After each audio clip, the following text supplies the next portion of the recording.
What is going on, everybody? This is your boy JPTHEGLOVE74 with another video. Today, I'm going to react to Wrestling Gifs. WWE Saudi shows used to be ridiculous. This is a new video that Wrestling Gifs put out. I'm going to check this video out. If this is your first time, this is your boy JPTHEGLOVE74. Be sure to subscribe to my channel. Be sure to like this video and follow me on Facebook and Instagram. And let's get into this video. In just a few days, the WWE is heading back to Saudi Arabia for another pay-per-view, and for the past few years, surprisingly, Saudi pay-per-views have definitely given us some fun and noteworthy wrestling moments, which is crazy because not too long ago, Saudi pay-per-views used to be ridiculous. The first 5 Saudi pay-per-views are some of the weirdest, some of the worst, most confusing, just straight disgusting wrestling shows that have ever taken place. From horrible, traumatizing matches to insane booking decisions, Saudi pay-per-views used to make no sense whatsoever, and they definitely deserve a look back at. The first ever Saudi show took place back in April of 2018, and with more propaganda than you could possibly imagine, it was the greatest Royal Rumble. Fresh off signing a 10-year deal worth $1 billion, the Saudi regime wanted their wrestling shows to be these big, massive, large-scale events, and for the first show, they wanted a 50-man Royal Rumble, which honestly sounds more like a perverted fetish than a wrestling match, but it's fine. But regardless, the greatest Royal Rumble was the first event, and nobody knew what the hell this was going to be going into it. Taking place just 3 weeks after WrestleMania, this was either going to be better than WrestleMania or the most expensive house show the world has ever seen, and with 50,000 fans in attendance, it ended up being the world's most expensive house show. Pyro up the ass, a huge stage, more pyro, John Cena versus Triple H out of nowhere in 2018, Undertaker versus Rusev in a casket match. We got a random 4-way ladder match in the middle of the show, which honestly wasn't that bad, and a WWE title match that ended in a double count. Now, as you can see, nothing of note really happened here. There were no title changes. You know, everyone thought going in that this was going to be the night where Roman won the title after losing at Mania. Nope. Yes, not. It just ended up being a meaningless house show in every single way. It just happened to take place in a stadium in Saudi Arabia. Saudi fans got to see legends like Cena and Triple H for the first time. Propaganda was spread. The fans got to make their little Snapchats. You know, the rich Saudi folks got to sit on their sofas ringside and flex their status and be on their phones the whole time. To say the show was unimportant would be an understatement. And the main event was the 50-man Rumble. And I gotta say, this is the weirdest, most trippy wrestling match I've ever gone back and revisited. This feels like a fever dream. This was a 77-minute match, making this a 5-hour show. Yes, a 5-hour show. And this match featured 50 wrestlers coming out, and 80% of them, I swear to God, the Saudi crowd had no idea who they were, never heard of them. They had Japanese sumo wrestler named Hiroki Sumi pull up because apparently the Saudi regime wanted Yokozuna to appear, but they didn't know he'd been dead for 18 years. So the WWE was like, all right, you want Yokozuna? Here's a random Japanese sumo wrestler. You can't make this shit up. Daniel Bryan wrestled for an hour and 16 minutes, and his poor chest got turned into ground beef, and he still didn't win the match. Hornswoggle came back for this. The Great Khali tried walking out for this, and of course, Titus O'Neil almost died trying to enter the ring. Why the hell was he so excited to enter this match? I will never know. Since the match named 50 wrestlers, they literally had to resort to NPCs to fill up the match. They had a guy named Dan Matha enter the match. The poor guy doesn't even have a Wikipedia page. Just a weird, random, surreal $50 million house show that was 5 hours long, created to please the Saudi regime. A show that genuinely felt like it took place in a dystopia, but all in all, it was whatever, okay? There was no matches that made you question your fandom. It wasn't the worst show ever. It just felt like a random little side quest that the company was doing, and if you wanted to ignore it, you honestly could have. But all of that was going to change with the next Saudi pay-per-view 6 months later in October when the WWE held the first ever Crown Jewel event. And there was no way to ignore this shit. After the greatest Rumble, the Saudi regime wanted more. They didn't want a glorified house show. They didn't want to Rumble again. They didn't want Yokozuna coming back from the dead. Nah. They wanted legends. They wanted big-time matches. They wanted attention away from the fact that they killed a journalist and that the entire world was looking down on them. And the WWE, despite it being a PR nightmare, despite the U.S. government asking them not to go to Saudi, they were going to give them exactly what they wanted. Crown Jewel 2018 at first was just once again another large-scale house show. It was centered around this tournament called the WWE World Cup. The Saudis wanted their show to feel important again, so a trophy was created and a random meaningless tournament was taking place on the show to determine the best wrestler in the world. And with solid talent all over the tournament, the first 2 hours of the show were perfectly fine. Yeah, the matches were short TV style matches and it just felt like a Monday Night Raw episode, but it was totally fine. In between the tournament matches, we got a decent little title match between AJ Styles and Samoa Joe, which was good. And going into the final 3 matches of the show, in terms of just the wrestling, it was honestly a 6 out of 10, a 5 out of 10 decent house show type of event. But what this company did for the final 3 matches on this night were straight up war crimes. The third match from the top was for the vacant Universal Championship. Brock Lesnar versus Braun Strowman for the title. Two big meaty men clashing for the title. Two freaks of nature. A crowd that was going to be hungry for these two to tweak. It had the potential to be a crazy spectacle. But no, we don't deserve that. No, instead we get Brock Lesnar hitting 5 F5s in 2 minutes and winning the match. He grabbed the belt and he got out of there so fast out of the country that his theme song didn't even start playing. Okay. You know what? I guess maybe we were the idiots for having expectations, right? Like, it was 2018 Brock Lesnar after all. But then it was time for the co-main event, which somehow ended up being an even bigger slap in the face. In the finals of the World Cup tournament, it was The Miz versus Dolph Ziggler. Oh, God. Yes, whatever. It's fine, okay? The Miz, before the match, attacked Ziggler. He ambushed him, he jumped on him, and he went off to get the little advantage. But when jumping out of the ring, they did an angle where he landed wrong and he got injured. So the next thing you know, you got two idiots before their match in the co-main event on the floor crying, screaming, dying, while the Saudi fans are laughing at them in the first few rows. And just when you thought this company couldn't get any stupider, they get stupider. After a 6-match tournament that took 2 hours to complete, they had Miz forfeit the finals, get carried out, and they had 50-year-old Shane McMahon wearing jeans and a tank top, who just, of course, happened to be ringside, take his place. The finals of the tournament out of nowhere became Dolph Ziggler versus an out-of-shape Shane McMahon, 50 years old, wearing jeans, who just proceeded to sweat everywhere, throwing the worst punches we'd ever seen. And like 2 minutes into the match, I swear to God, he was so red and pink, he looked like Mr. Krabs when he lost his shell. He went to coast to coast, and I'm surprised he didn't have a stroke. And Shane McMahon wins the tournament in 2 minutes and 30 seconds. What the fuck? Shane McMahon is declared the best wrestler in the world, and all you see is him running around with this Mickey Mouse trophy, looking like the biggest bozo we have ever seen.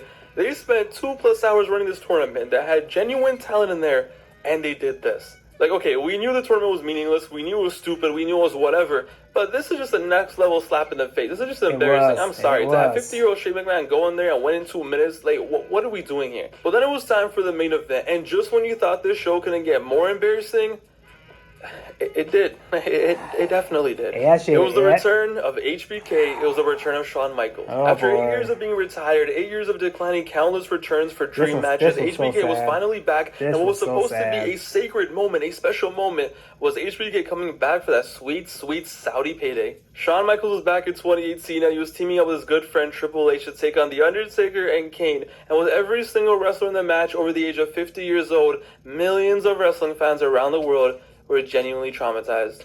What the hell do I even say about this match? What the hell can I say about this match? You had The Undertaker and Kane, who looked so out of shape and so old that it genuinely hurt to watch. Kane, who has so much CTE at this point, he was actually fresh off winning a damn election. What the hell was he doing in Saudi Arabia? I don't know. Shouldn't he be running his little county? Undertaker at this point was just down bad. He was so desperate. He was out there chasing just one final classic match so he could finally end his career on good terms.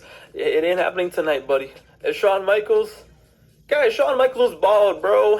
Our childhoods died in front of our eyes before this match even started. Why is he then the actual match started, and our childhoods basically got pissed on. This match had a combined age of 206 years old, and it was all up to Triple H to carry the match. The issue was he got injured 5 minutes into it, and the rest was history. HBK, who hadn't wrestled in 8 years, who now looked like 2007 Britney Spears, had to carry a match with a man who should have retired long ago, and an out-of-shape, CT-infested Knox County mayor. And next thing you know, Kane's mask is falling off, and he's rolling around like he's actually on fire. Every single move that was done looked bad. Suplexes were looking bad. Every move just looked like a botch. Poor Triple H tore his pec and could barely move and had to wrestle the entire match with his left arm. Undertaker and Kane in their old age had to try to catch HBK doing a moonsault. How do you think that went? Oh, by the way, did I mention HBK was bald? This match went on for 30 minutes.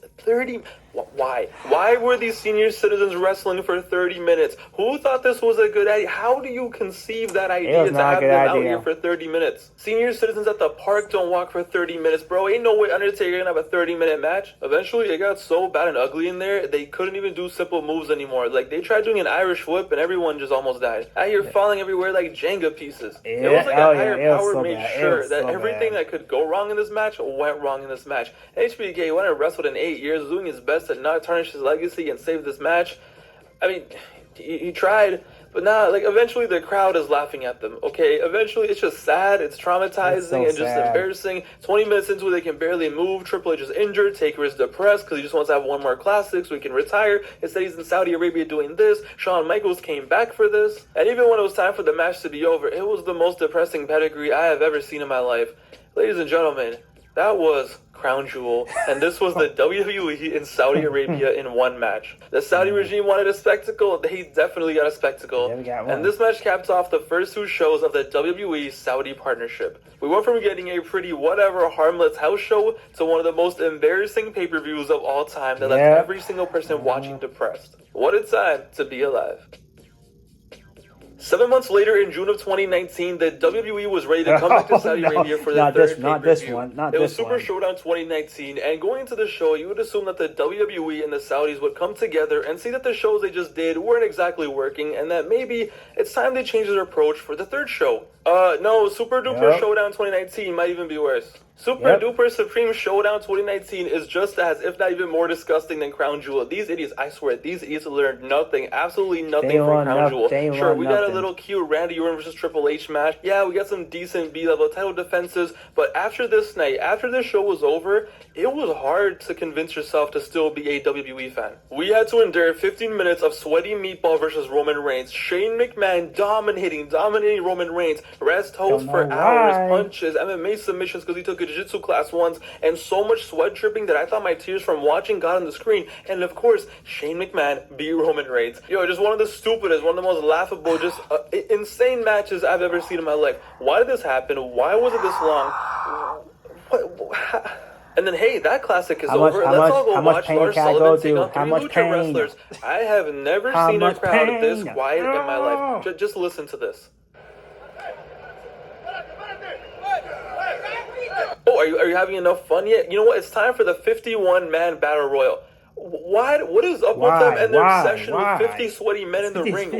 What are we doing here? But nothing will beat the main event that took place on this night. You thought DX versus Taker and Kane was bad last time? You thought they would actually learn from that and not put senior citizens in the main event of a Saudi show? No, Goldberg versus The Undertaker in 2019, live from Saudi Arabia. What could possibly go wrong? I swear, I feel like I'm about to have an aneurysm at this point. Me too. Who the hell booked this? Who thought this was a good idea in 2019? My dead grandma would know not to book this shit. Goldberg, who hadn't wrestled in 2 years, gave himself CTE before the match even started. Yeah, he did. Do you hear me? This man hit his head on the door to get himself hyped up before his entrance like a Neanderthal, and he literally started bleeding before the match started and made his entrance concussed. What could possibly go wrong? Just one of the wrestlers already has a concussion before the match started. Meanwhile, Undertaker, poor Undertaker, he's old, he is cooked, he should not be in the ring unless you have someone who can carry him. And I mean, figuratively and literally, this poor guy is just chasing the bag, and he's chasing that one last classic.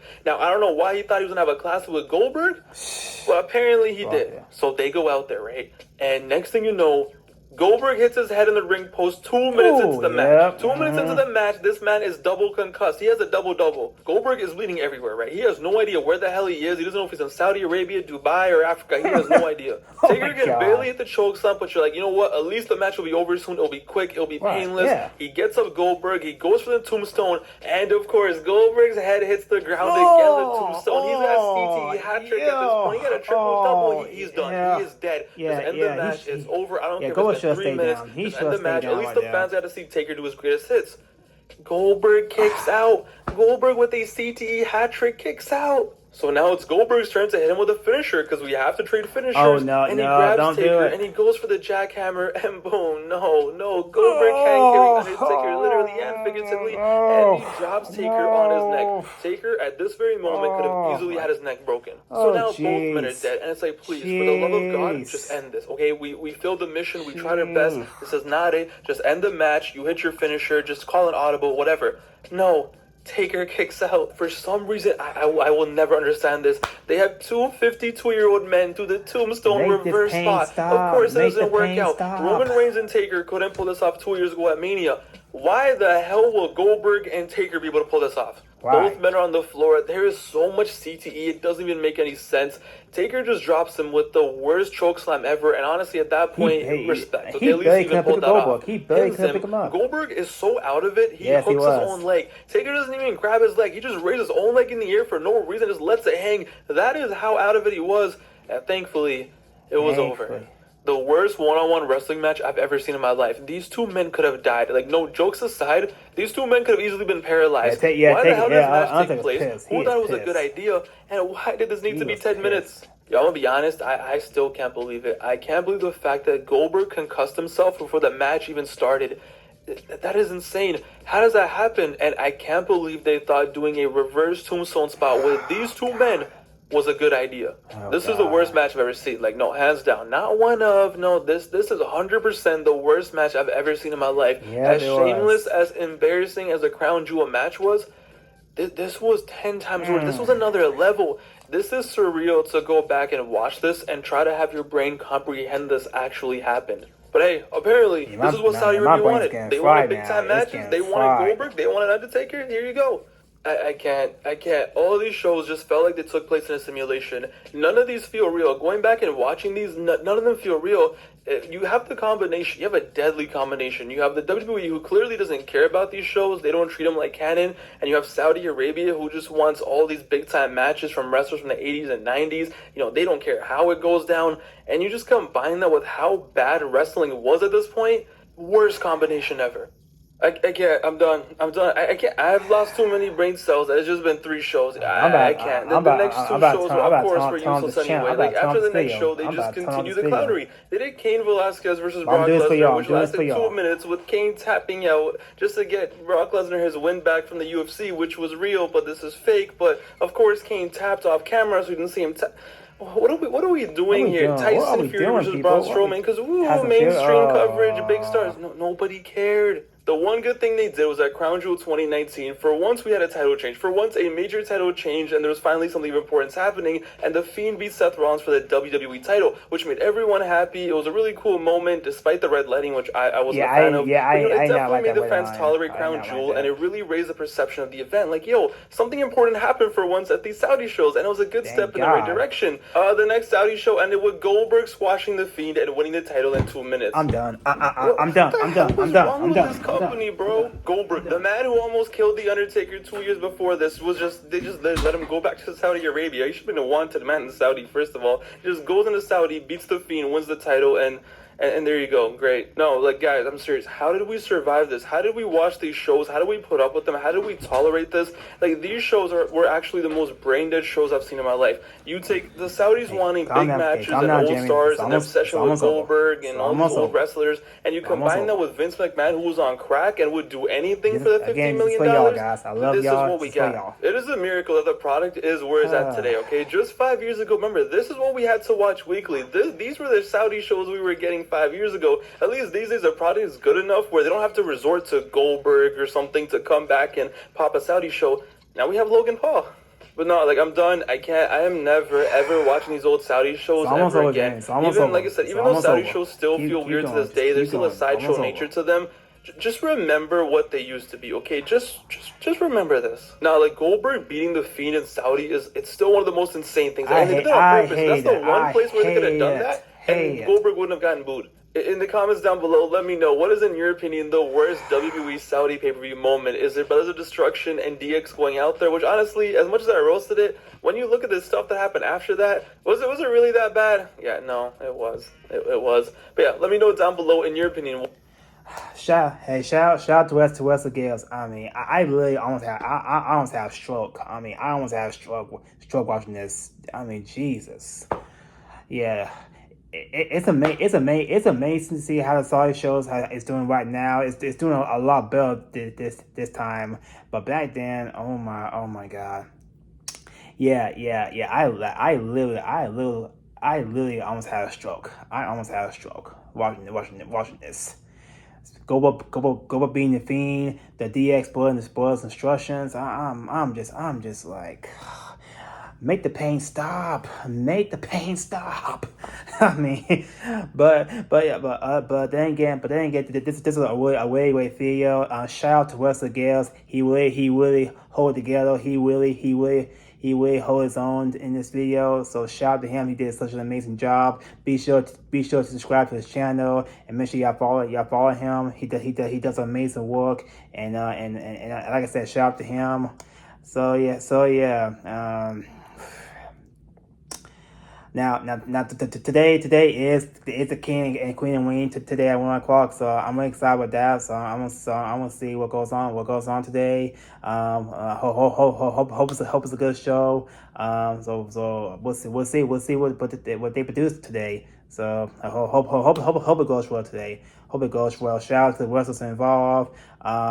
Who else gonna win? King and Queen and Wing. You know, like I said, my mind's on Gump to win the whole King and Wing. And the Queen and Wing, I would say, is Lyle Fagley. I would say she's going to win. But the rest of the show, you know, Clay Willis, Logan Paul, definitely Clay Willis wins that match. That's no question. But it's still gonna be a really great match between Logan and Clay Willis, because Logan Paul has been main fan on Saudi shows, and he's been putting on really great matches lately. So shout out to Logan Paul. This gonna be a good show. I hope it's gonna be a good show. But again, this is your boy JPTHEGLOVE74. Again, I apologize for walking out, because I really had to walk out. I mean, I was about to lose it. I was about to lose it. I was about to lose my you know what.